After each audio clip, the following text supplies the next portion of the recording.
أعوذ بالله من الشيطان الرجيم. بسم الله الرحمن الرحيم. قل تعالوا أتل ما حرم ربكم عليكم.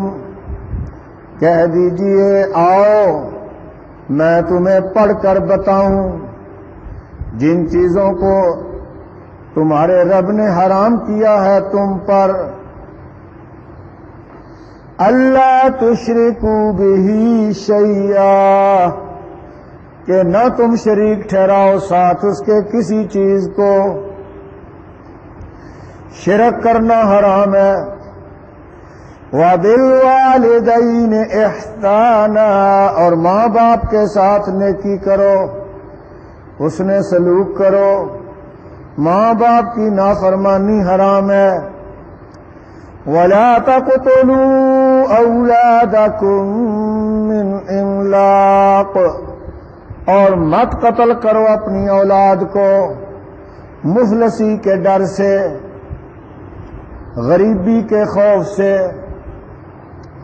نحن نرزقکم وإیاہم، ہم رزق دیتے ہیں تم کو اور ان کو بھی. وَلَا تَقْرَبُوا الْفَوَاحِشَ مَا ظَهَرَ مِنْهَا وَمَا بَطَنَ، اور مت قریب جاؤ بے حیائیوں کے جو ظاہر ہیں ان میں سے اور جو پوشیدہ ہیں. وَلَا تَقْتُلُوا النَّفْسَ الَّتِي حَرَّمَ اللَّهُ إِلَّا بِالْحَقِّ، اور مت قتل کرو کسی جان کو جسے اللہ نے حرام کر دیا مگر ساتھ شرعی حق کے. ذَلِكُمْ وَصَّاكُمْ بِهِ لَعَلَّكُمْ تَعْقِلُونَ، اس بات کی اللہ تمہیں تاکید کرتا ہے تاکہ تم سمجھو.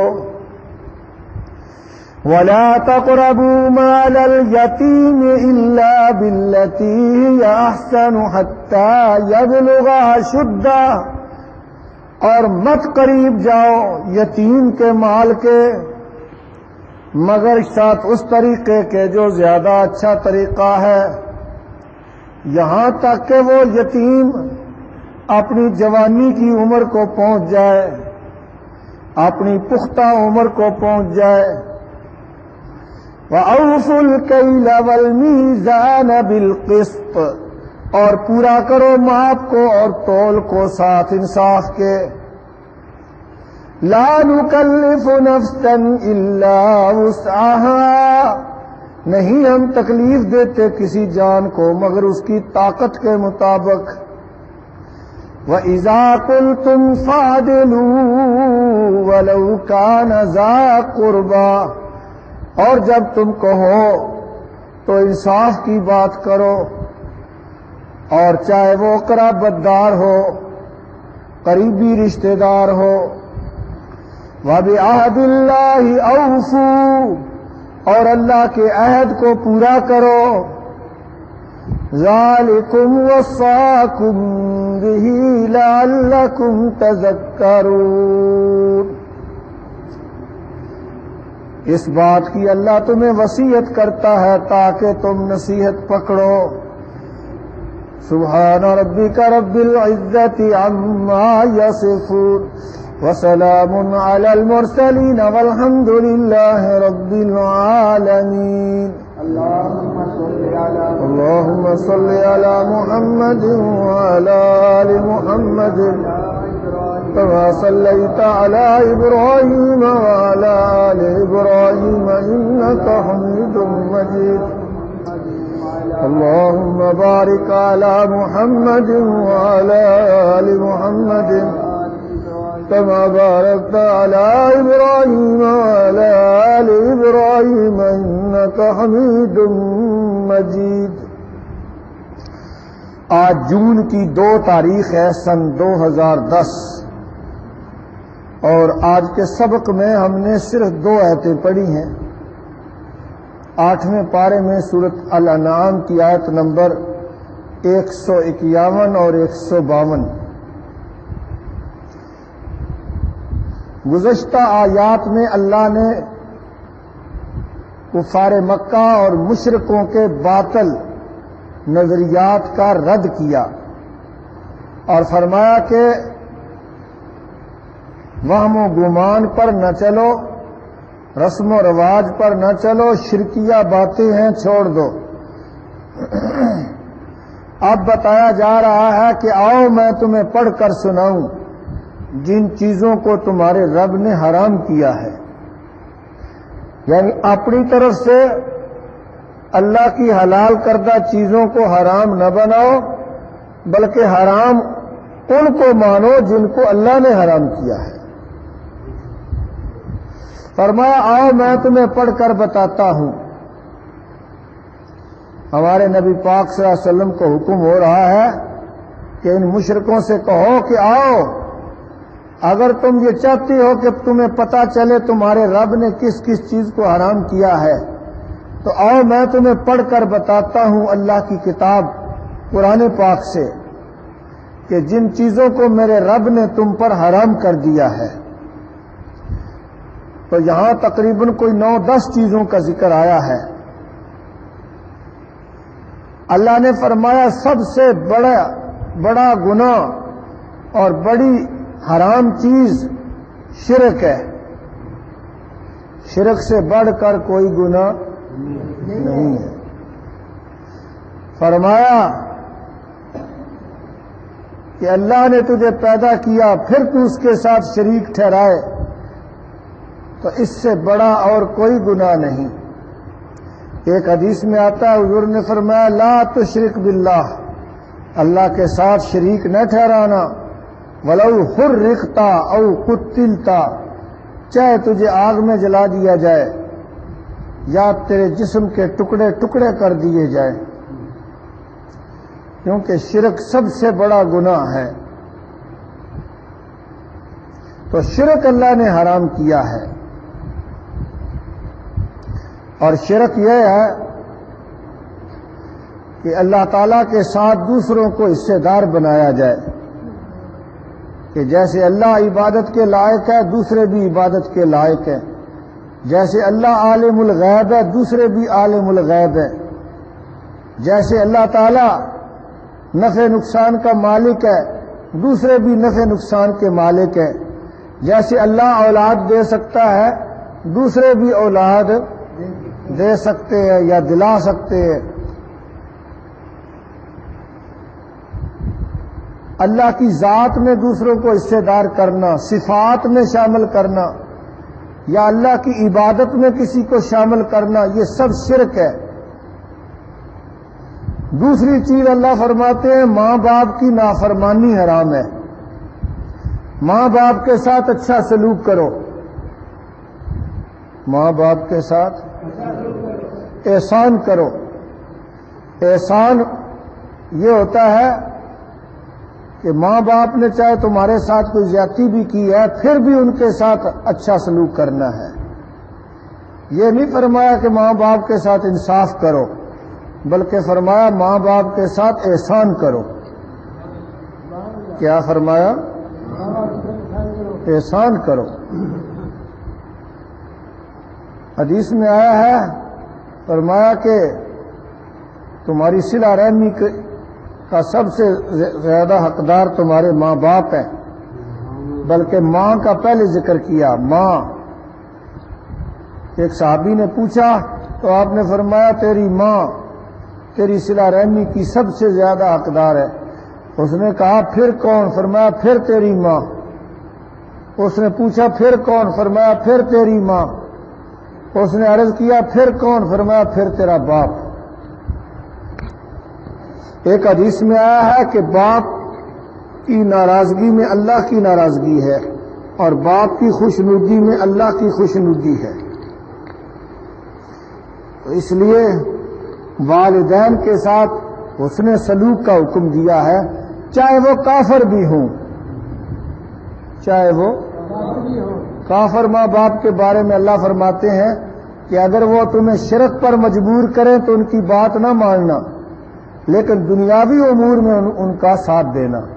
وَصَاحِبْهُمَا فِي الدُّنْيَا مَعْرُوفًا، دنیا کے معاملات میں پھر بھی ان سے اچھا سلوک کرو، لیکن اگر وہ تمہیں شرک کی بات کہیں، تمہارے اوپر سختی کریں کہ کفر و شرک کرو، تو یہ ان کی بات نہیں ماننی۔ دین کے معاملے میں شرک کی بات ان کی نہیں ماننی، لیکن باقی امور میں ان کی خدمت کرنی ہے، ان کے ساتھ صلہ رحمی کرنی ہے۔ پھر فرمایا کہ اپنی اولاد کو مت قتل کرو کہ بچے زیادہ ہو گئے ہیں، بھوکے مر جائیں گے، جیسے مکے کے کافر اپنی اولاد کو مار دیتے تھے، خاص طور پر لڑکیوں کو زندہ درگور کر دیتے تھے، کہتے تھے کہ کہاں سے اتنا خرچہ پورا کریں گے۔ آج کل بھی بعض سنگ دل ہے جو اپنی اولاد کو مار دیتے ہیں کہ نہیں؟ کبھی سنا ہے آپ نے؟ اپنے بچوں کو مار دیتے ہیں، لڑکیوں کو مار دیتے ہیں، قتل کر دیتے ہیں کہ کہاں سے کھائیں گے۔ اللہ نے فرمایا رزق تو ہمارے ذمے ہے، تمہیں بھی رزق ہم دیتے ہیں، تمہاری اولاد کو بھی رزق ہم دیں گے۔ تو رزق تو اللہ کے پاس ہے، تھوڑا دے یا زیادہ دے، اس وجہ سے کوئی بھوکا نہیں مرتا کہ جناب اس کا خاندان زیادہ ہو گیا ہے، لیکن ایک شیطانی دھوکہ ہے، وسوسہ ہے کہ لوگ ایسا کرتے ہیں۔ یہ ظلم قدیم زمانے سے شروع ہے۔ بھائی وراثت نہیں دیتے اپنی بہنوں کو، کہتے ہیں ہم بھوکے مر جائیں گے، یہ تو چلو آگے سے کہیں سے کچھ لے لیں گی، ہم مر جائیں گے۔ اولاد کو مار دیتے ہیں کہ یہ ہمارے کھانے میں شریک نہ ہو، تو اللہ اس سے منع کر رہے ہیں، فرمایا اولاد کو قتل کر دینا حرام ہے، اولاد کو مار دینا حرام ہے۔ اولاد کو مار دینا ایک تو یہی ہے جس کو سب جانتے ہیں، پیدا ہونے کے بعد مار دیا، پیدا ہونے کے نہر میں پھینک دیا، قتل کر کے کوڑی کے ڈھیر پر ڈال دیا۔ اکثر ناجائز اولاد کو بھی قتل کر دیا جاتا ہے، حالانکہ ان کا کوئی قصور نہیں ہوتا۔ ایک تو یہ قتل کرنا ہے ظاہری قتل، اور ایک خفی قتل ہے کہ پیدا ہی نہیں ہونے دینا، جیسے آج کل جدید طریقے ہیں خاندانی منصوبہ بندی کے، یہ پیدا ہی نہیں ہونے دینا، تو یہ بھی مخفی طریقے سے قتل کرنا ہی ہے کہ کھائیں گے کہاں سے، اولاد نہیں ہونی چاہیے۔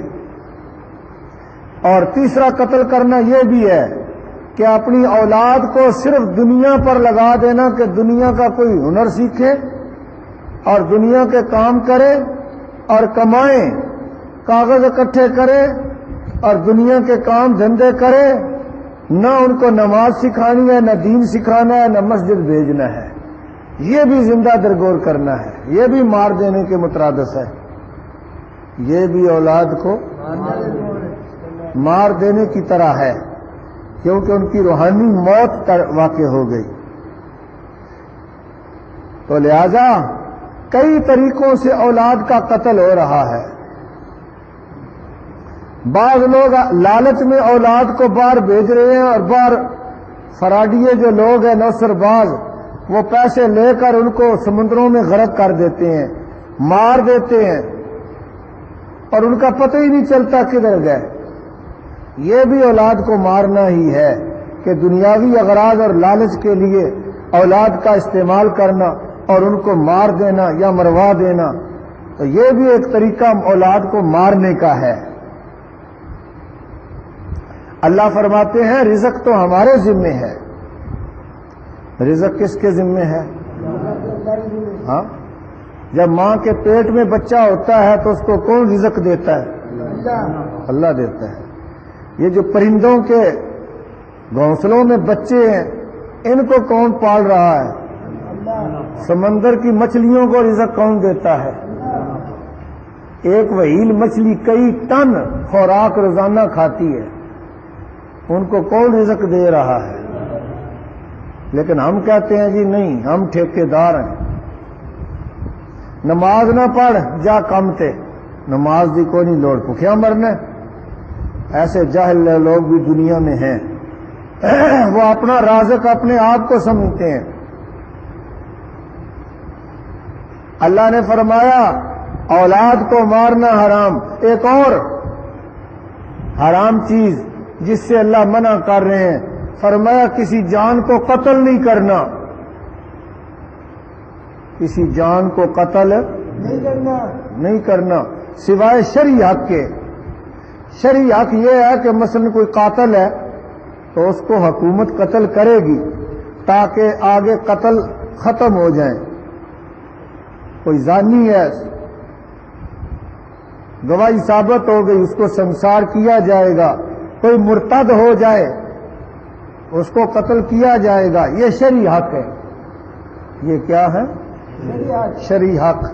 اس کے علاوہ فرمایا کسی کو نہیں قتل کرنا، چاہے اس نے کتنی بڑی غلطی کر لی ہو، بڑا جرم کر لیا ہو، اس کو قتل نہیں کر سکتے۔ لیکن آج تو چھوٹی چھوٹی بات پر قتل کر دیتے ہیں۔ اس دی میری بےزتی کیتی سی، چلو قتل کر۔ یہ دی عزت اتنی بڑی ہے کہ دوجے دی جان جائے تو تاں اے خوش ہو سکے، دوسرے کو قتل کر کے عزت اس کی بڑھ جائے گی۔ چھوٹی چھوٹی بات پر، چھوٹے چھوٹے 5-5 روپے پر بندے قتل کر دیتے ہیں، تو یہ نہیں چاہیے۔ اللہ کہتے ہیں کسی جان کو قتل کرنا حرام ہے سوائے شرعی حق کے۔ اور آج تو انسانوں کو یوں قتل کیا جا رہا ہے جیسے مکھیاں اور مچھر ہوں۔ ہمارے حکمران امریکہ کو کہہ کر ڈرون طیاروں کے ذریعے جن کو مروا رہے ہیں وہ کون ہے؟ مسلمان ہے، انسان ہے، لیکن کوئی قیمت نہیں آج انسان کی رہی۔ ان کو تو مال پیسہ چاہیے۔ اللہ فرماتے ہیں کسی جان کو مت قتل کرو سوائے شرعی حق کے، اور اللہ تعالیٰ تمہیں اس کی تاکید کرتا ہے تاکہ تم سمجھو۔ یعنی یہ حکم معمولی نہیں ہے، یہ تاکیدی حکم ہے۔ اللہ تمہیں ان کی وصیت کرتا ہے، اور اللہ کے حکموں پر عمل کرنا عقل مندی ہے۔ نہیں عمل کرو گے تو دنیا خانہ جنگی کا نمونہ بن جائے گی، بدامنی عام ہو جائے گی، دنیا بھی خراب، آخرت بھی خراب ہوگی۔ جو کسی کو بغیر کسی وجہ کے مسلمان کو قتل کرے، قرآن میں آیا ہے اس کا ٹھکانہ جہنم ہے، اس پر اللہ کی لعنت ہے، ہمیشہ دوزخ میں رہے گا۔ تو پھر ایک اور حکم یہ دیا، فرمایا کہ یتیم کے مال کے قریب ہی نہ جاؤ، بجائے اس کے کہ اللہ یہ کہتے یتیم کا مال نہ کھاؤ، یتیم کا مال فرمایا یتیم کے مال کے قریب نہ جاؤ، کیونکہ قریب جانے سے آدمی کی راڑیں ٹپک پڑتی ہیں۔ قریب جانے سے ایک یتیم ہے بے سہارا، کوئی پوچھنے والا نہیں، اس کا مال ہتھے چڑھ گیا تو کچھ نہ کچھ بے اعتدالی تو ضرور کر جائے گا۔ اس لیے اللہ کہتے ہیں قریب ہی نہ جاؤ۔ ہاں ایک طریقہ ہے یتیم کے مال کے قریب جانے کا کہ اس میں یتیم کے مال کی حفاظت مقصود ہو، اس کی بہتری مقصود ہو، جائز طریقے سے یتیم کے مال کی دیکھ بھال کر کے ضرورت کے مطابق حق خدمت لے لو تو یہ جائز ہے۔ مقصد یتیم کی بہتری اور بھلائی ہو تاکہ اس کا مال، اس کی پراپرٹی ضائع نہ ہو جائے، تاکہ اس کی پراپرٹی، اس کا مال ضائع نہ ہو جائے۔ تو دار و مدار نیت پر ہے۔ دار و مدار کس پر ہے؟ نیت پر۔ اگر یتیم کے مال پر ہاتھ صاف کرنا مقصود ہے، اس لیے یتیم کے مال کے قریب قریب جا رہا ہے، یتیم کے ساتھ دوستی کر رہا ہے، اس کو خوش کر رہا ہے ٹافیاں کھلا کر کہ یہ مجھے اپنے ساتھ رکھے گا، میں اس کا مال اپنے نام کرا لوں گا، زمین نام کروا لوں گا، تو اللہ بد نیتوں کو بھی جانتا ہے اور اچھی نیت والوں کو بھی جانتا ہے۔ ہاں جب وہ یتیم بالغ ہو جائے، جوان ہو جائے، تو فرمایا پھر اس کا مال اس کے سپرد کر دو۔ قرآن پاک میں دوسری جگہ آیا ہے ان الذین یاکلون اموال الیتامی ظلما، جو یتیموں کا مال ظلم سے کھا جاتے ہیں، تو فرمایا وہ اپنے پیٹوں میں جہنم کی آگ بھر رہے ہیں۔ اپنے پیٹوں میں کیا بھر رہے ہیں؟ دوزخ، جہنم۔ لیکن آج تو مولوی بھی نہیں باز آتا یتیم کے مال پر ہاتھ صاف کرنے سے۔ بھئی ایک آدمی مر گیا تو مرتے ہی اس کا سارا مال وراثت بن گیا ہے، اور پیچھے جو اس کی اولاد ہے اس میں نابالغ یتیم بچے بھی ہو سکتے ہیں کہ نہیں؟ لیکن مولوی کہہ رہا ہے کھانے پکاؤ، ختم دباؤ۔ وہ مال کس کا ہے؟ یتیم کا، اور کہتا ہے روز ختم ہونا، 40 دن مسلسل کھانا پکنا چاہیے۔ تو یہ کس کے مال پر ہاتھ صاف کیا جا رہا ہے؟ تو دیکھ لو پھر۔ اللہ فرماتے ہیں ایک اور حکم، ماپ اور تول کو پورا کرو۔ ماپنے والی چیز پوری دو، تولنے والی چیزیں پوری دو، ڈنڈی نہ مارو، چکر نہ دو، پیمانے نہ بدلو۔ لینے کا پیمانہ اور دینے کا پیمانہ اور۔ قرآن پاک میں ایک سورت ہے مطففین، ویل للمطففین، جو ناپ تول میں کمی کرتے ہیں، ڈنڈی مارتے ہیں، ان کے لیے ہلاکت ہے۔ تو ڈنڈی مارنا، چکر دینا، فراڈ کرنا، دھوکے سے کسی کا مال بٹورنا، فرمایا یہ سب حرام ہے، یہ سب حرام ہے۔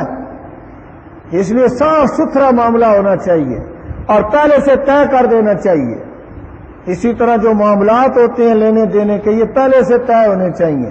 کام اتنا ہوگا، مزدوری اتنی ہوگی، یہ نہیں کہ بعد میں جھگڑے شروع کر دیے جائیں۔ سودا بتایا جائے جی میں نے تو اس کا ریٹ بتایا تھا اور تول کر دوسرا دے دیا جائے۔ یہ آج کل فراڈ ہے، عام ہے، بہت ہی دنیا میں بد اخلاقی ہے، ظلم ہے، زیادتی ہے۔ اس لیے اللہ تعالیٰ فرما رہے ہیں یہ چیزیں ہیں جن کو اللہ نے حرام کیا، اور فرمایا ہم نے جو بھی احکامات دیے ہیں انسان کی طاقت کے مطابق ہے، ہم کسی جان کو تکلیف نہیں دیتے مگر اس کی طاقت کے مطابق۔ اور فرمایا جھوٹ بولنا، کسی کا حق مارنا، بے انصافی کرنا بھی حرام ہے۔ لہذا جب تم کوئی بات کرو تو انصاف کی کرو، چاہے تمہارا رشتہ دار ہی ہو، چاہے تمہارا جھگڑا ہو گیا ہے، ایک طرف رشتہ دار ہے، دوسری طرف کوئی بیگانہ آدمی ہے، پتہ بھی ہے کہ یہ بیگانہ حق پر ہے، میرے رشتہ دار کی زیادتی ہے، یہ آگا ایک مسافر بندہ ہے، انہوں کل پھر بھی ملنا ہے، کیڑی لوڑ ہے ناراض کرنے دی، نہیں بھائی یہ ٹھیک آندا ہے، ڈنڈی مار رہا ہے۔ تو یہ بھی حرام ہے۔ یہ کیا ہے؟ حرام ہے، یہ بھی حرام ہے۔ انصاف کی بات کرو، چاہے رشتہ دار ہو، اللہ کے وعدوں کو پورا کرو۔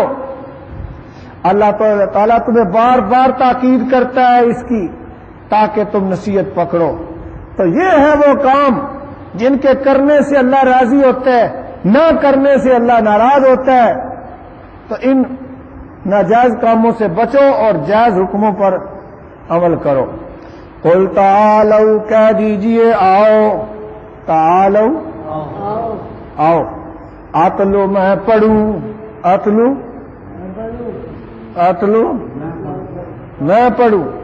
میں پڑھوں ما حرم، جو حرام کیا، ربکم تمہارے رب نے، علیکم اوپر تمہارے، اللہ تشرکو بہ شیئا، کہ نہ تم شریک ٹھہراؤ ساتھ اس کے کسی چیز کو، کوئی چیز بھی شریک نہیں بن سکتی اللہ کی،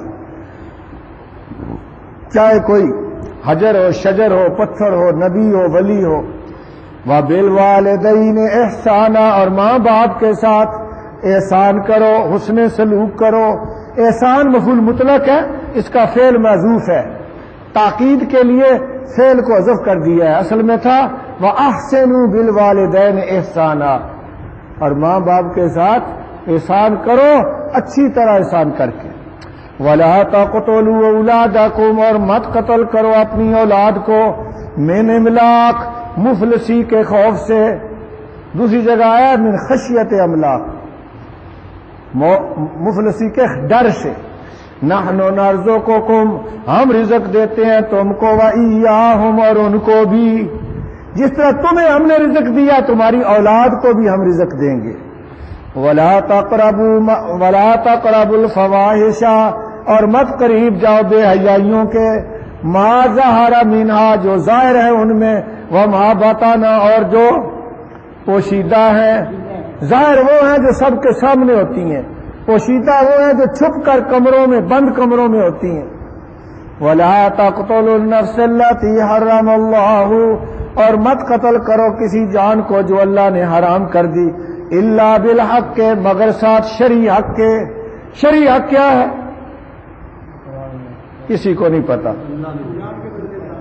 جان کے بدلے جان, یعنی کوئی مجرم ہے اس کی سزائی قتل ہے تو یہ اور بات ہے. ذالکم وصاکم بہ لعلکم تعقلون اس کی اللہ تمہیں تاکید کرتا ہے تاکہ تم سمجھو. تو اللہ کے حکموں پر عمل کرنا عقل مندی ہے اور اللہ کے حکموں پر عمل نہ کرنا بے عقلی ہے.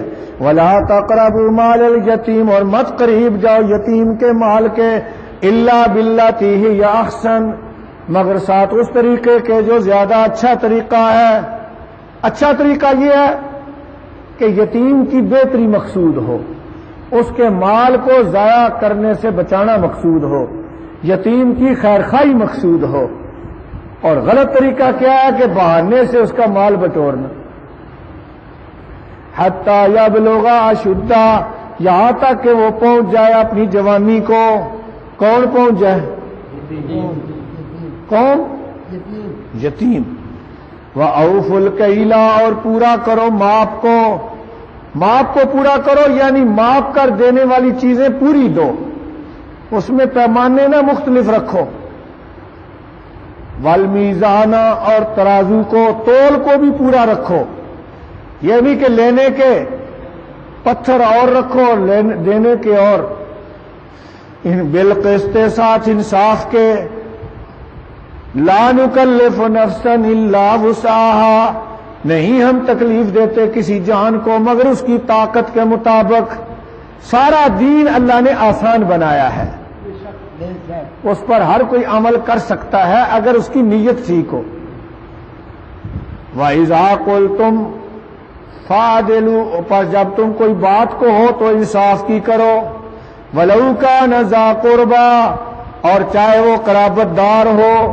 رشتہ دار کا معاملہ بھی سامنے آ جائے تو طرفداری نہیں کرنی, صحیح بات کرنی ہے, انصاف کی کرنی ہے. وَبِعَهْدِ اللَّهِ أَوْفُوا اور اللہ کے وعدے کو پورا کرو. اور اللہ کے وعدے کو پورا کرو. جو وعدے اللہ سے کیے ہیں, یہ کلمہ پڑھ کے اللہ سے وعدہ ہی کیا ہے کہ اللہ تیرے حکموں پر چلیں گے, تیرے نبی کے طریقوں پر چلیں گے. پھر اللہ کے حکم چھوڑ کر امریکہ کی غلامی کرنا, کافروں کی بات ماننا, نفس اور خواہشات پر چلنا, یہ اللہ کے عہد کو توڑنا ہی ہے. اور اللہ کے عہد کو پورا کرو. ذالکم وصاکم بہ لعلکم تذکرون اس کی اللہ تمہیں تاکید کرتا ہے تاکہ تم نصیحت پکڑو. تو یہ قرآن بھی اللہ کا وعدہ ہے. جب ہم نے قرآن کو مان لیا تو اللہ سے عہد کر لیا کہ اللہ تیرے قرآن کے حکموں پر چلوں گا. اب چلتا نہیں تو عہد کو توڑ رہا ہے. اللہ کہتے ہیں یہ تاکیدی حکم ہے, اگر تم مسلمان ہو تو پھر اس سے نصیحت لو, عمل کرو. دعا ہے اللہ تعالی ہم سب کو اپنے احکامات پر عمل کرنے کی توفیق عطا فرمائے. وآخر دعوانا ان الحمد للہ رب العالمین. اللہم ربنا آتنا فی الدنیا حسنہ وفی الآخرۃ حسنۃ وقنا عذاب النار. اے اللہ بیماروں کو شفا دے, بے ہدایتوں کو ہدایت دے. اے اللہ ہمارا خاتمہ ایمان پر فرما, قبر اور دوزخ کے عذاب سے بچا.